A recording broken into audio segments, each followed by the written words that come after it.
All right, we're going to get back into reading my chapters. I chose this photo because I'm working on body positivity, and over the years, I post like pictures that are unflattering on purpose. um, I don't always post like my most flattering photo of me, so I feel like I've contributed to my own issues with my self confidence. So, this season of my life, I've just been more, um, I just talk a little bit more sweetly to myself. I post pictures that I normally wouldn't because I'm a very modest person, um, which people have a preconceived idea of who I am and how I am, but I'm really modest. Um, and so I cover up all the time just because if I want you to see, you'll see, but if I don't, then you won't. Um, but I That's why um, I've been trying to be nicer to myself.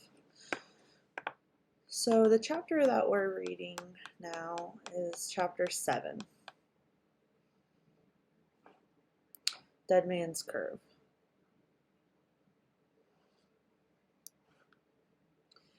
Here comes the pain. Dark, cold, and wet. And over the years, pain, hurt, regret started to overtake my utopia of memories. The joyful memories from my childhood were getting destroyed by my hurtful thoughts in my mind, projecting every painful word on a large screen in my head, and all the hurtful ob- objectives, all the hurtful adjectives used to describe me, everything I fear about myself in my head ringing like sirens. The volume is on loud and reminding me to be careful. A mental health tornado is about to come to town. Take cover. The tornado in my head is growing in intensity. I might not be able to protect my loved ones from my wrath. This will unleash on everyone in my path. My tongue is swelling with venom, slashing everyone that dares to come near the spinning storm. My utopia cannot save me from hurting my family again. My mood swings are picking them up and putting them into the sky. They are having fun for a second until they realize that I'm going to slam you to the ground. I am sorry. I did not mean to hurt you so badly. My hurt tornado brought in a hurricane with gale force winds. My paradise in my mind now looks like an overgrown amusement park, and the only thing left is rusty steel with trees growing through the tracks on the roller coaster, seizing the last ride up in nature's overgrowth. My mental health tornado was about to fly through this park, wiping all that remains. Happier days are gone, with only a feeling that laughs were once here. If you close your eyes, you can hear the laughter of young families, the smell of pancakes cooking on a Saturday morning, and when your only plans are to watch reruns and play Nintendo, call a friend or two, go fishing with no license, riding roller coasters with my mom, eating potatoes with warm cheese under the tree canopy, tipping our toes in the water of a warm lake, putting a worm on the hook and help from a boy. Putting a worm on a hook with help from a boy. Wild kids testing the boundaries with young love. Age is stealing those memories, and life is moving quickly. I am worried that I am not experiencing enough joy to maintain the beautiful amusement park in my mind. Time has shown that it heals with the fading of memories, healing you of the hurt, but taking with it all the good, all the ideas, dreams, and hopes for our life now. We were just kids sheltered from the world, unaware of the horrors we would face. The haven is no longer a place of comfort. Gone like my childhood, gone like my 20s, gone like so many before me. Now I must redirect to something greater than me, the universe sound within me, the sound of God, to guide through another mental health tornado. And I am trying to lasso the tornado in my head, to not let it hurt my family. There's only so much that people can take from my winds before they run away. run to safety to escape my strong emotional winds and rivers. I am simply not strong enough to tame my tornado in my head. It's not to give it away, let it go. It's time to give it away and let it go to something greater than myself. As a child, I would sit and imagine what greater than myself. Growing up in faith, my parents always taught me to give my worries to God. Now I am an adult with real life worries, and letting go of control is harder than I thought. And letting my control on my life is trying to lasso a tornado. You cannot lasso a tornado. You must pray that it will pass you. Sitting under the trees with my fire friends, making my own way. Friends that would sit under the sun and dream of better days.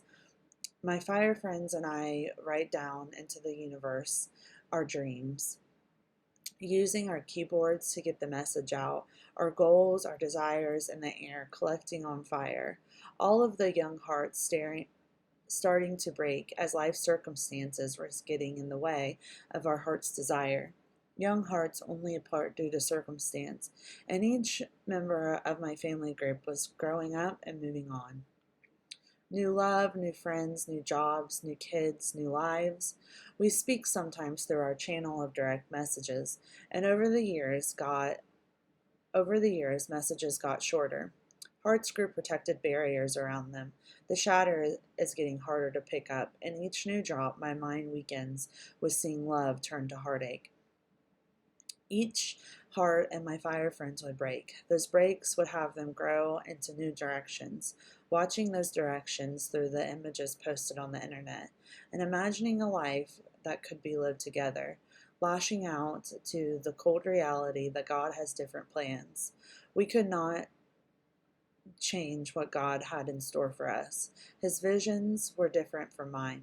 The growing pains and facing the reality that God did not want us together, slowly losing touch with all of my old friar friends, leaving me a prisoner to the memories. My memories haunting me. All those conversations throughout my youth built the foundation of love in my heart. My character shaped on the back roads and mixtapes, building a foundation of friendship to live forever in my memory and heart. My values were being shaped into every conversation, memories that were unable to leave my heart and my mind. Now that I have some years under me, I am moving on and creating my own joy with my little family. I'm happily married now. A little less on the happily there.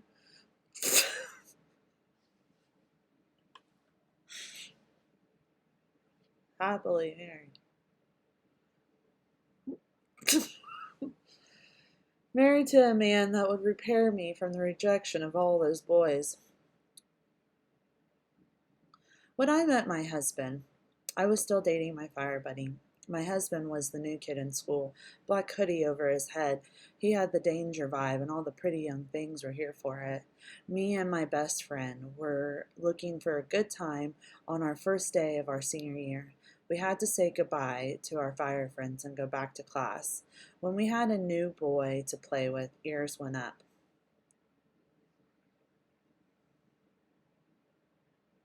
His smile from ear to ear, eyes as red as lava, daring all of us girls to take a dive into his head. The new kid was a mirror image of my soul.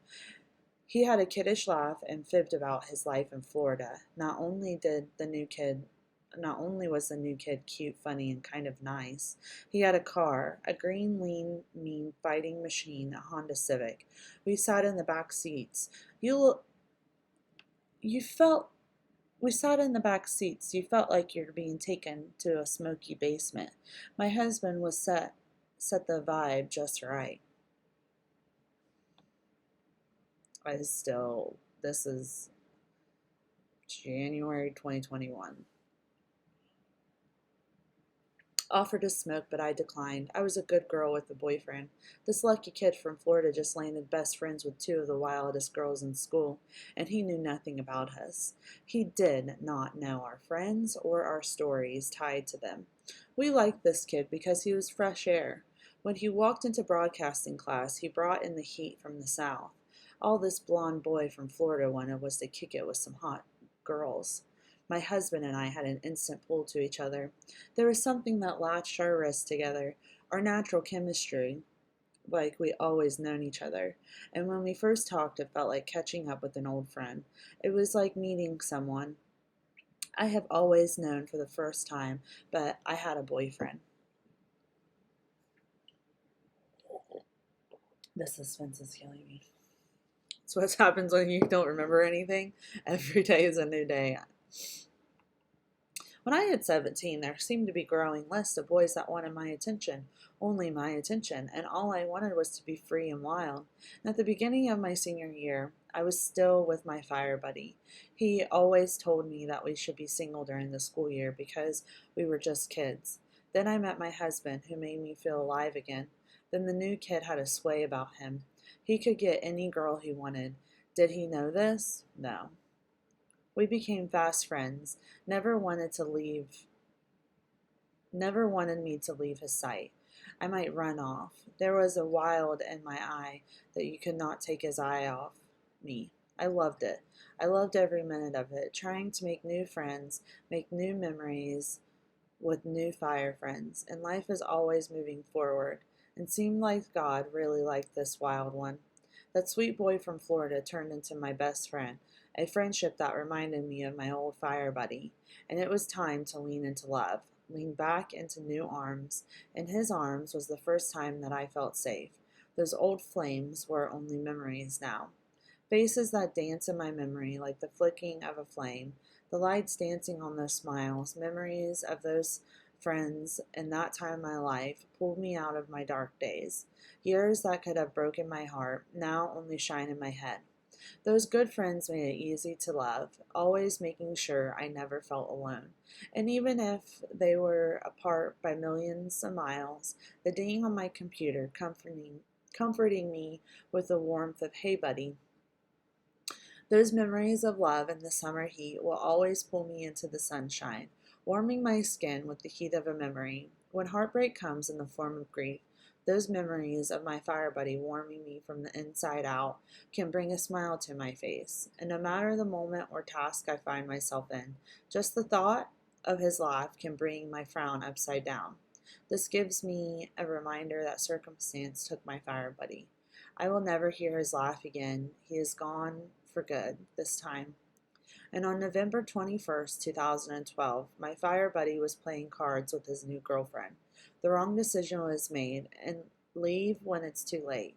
A decision that I have made.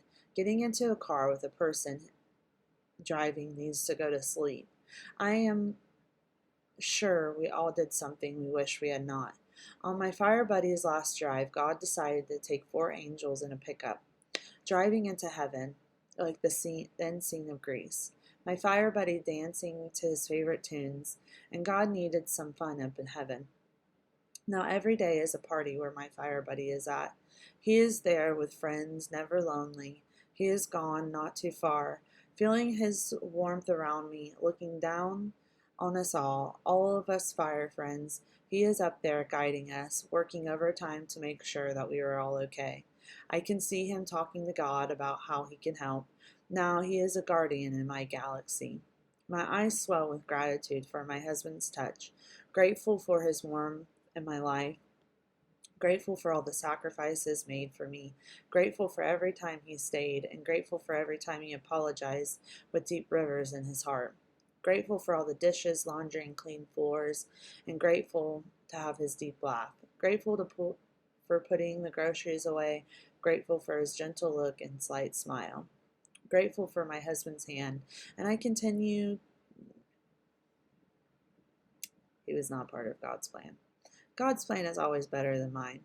Now my joy-filled memories were drowned out by my desire. I let fear in, and each year losing my spark. The twinkle in my eye was fading like his memory. How do I keep his memory alive? I pray, praying for some motivation to smile through the stormy seasons. I get steered to all my blessings now. All my memories from my youth led back to his face. Now that face of a former flame is slipping from focus. This scared me. Hearing him in my dreams to change focus to my son. Just move forward for him. Find your joy in his face and stare at your son to find your joy. I saw the light, and I have been baptized by the fire in your touch.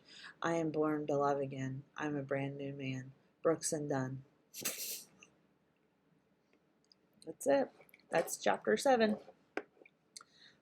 Chapter 7, Deadman's Curve.